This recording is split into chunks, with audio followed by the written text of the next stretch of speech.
Good evening, I'm Olivia Landis, joined by Karlee Schwartzkopf, reporting for CTV Sports at Hughes Stadium following the annual Border War game, where the Colorado State Rams fell to the Wyoming Cowboys 38-17. Karlee, this was kind of a rough game to watch. It definitely was. CSU really only showed up in the first quarter. Wyoming took control pretty much the rest of the game. There were some turnovers. It was messy. Colorado State was only able to score in the first half of the game, remaining scoreless in the entire second half, and that second half is really when we saw the Wyoming Cowboys take control.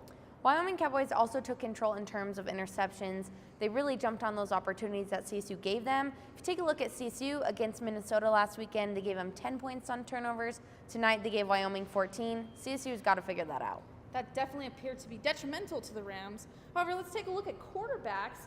Colorado State's freshman starting quarterback Colin Hill threw for 370 yards, whereas Wyoming Cowboys' Josh Allen threw for 165 yards.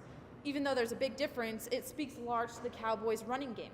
Absolutely. Wyoming's running game is strong. They don't need to really rely on their quarterback, who again is ranked #1 in the Mountain West. So when it comes down to it, he can throw the ball, but tonight they ran the ball. Unlike CSU, could not run the ball, could not throw the ball, really struggled on both ends of offense. There was definitely an execution on the offensive side of the Cowboys. However, let's take a little bit of a look into the defensive side of things.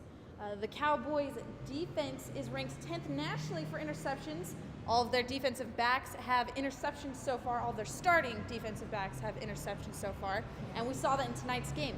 One interception led to a touchdown. So the Rams, they suffered from that. Yeah, definitely. Wyoming's defense is strong, as you mentioned. You know, with that pick six, those reverse, they seized on those opportunities. Kind of trumped CSU. They didn't really know what to do in that situation. Defense for CSU was also a struggle. Kevin Davis, their star, really didn't show up tonight, which pushed CSU back a little bit. And Colorado State's defense does not have very many returning starters from last season, which also plays a large role in that. So the boot did find a home tonight in Wyoming.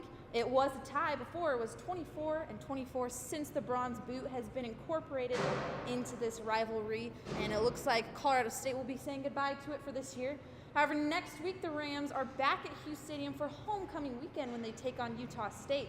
We'll have more coverage for you then at www.collegian.com.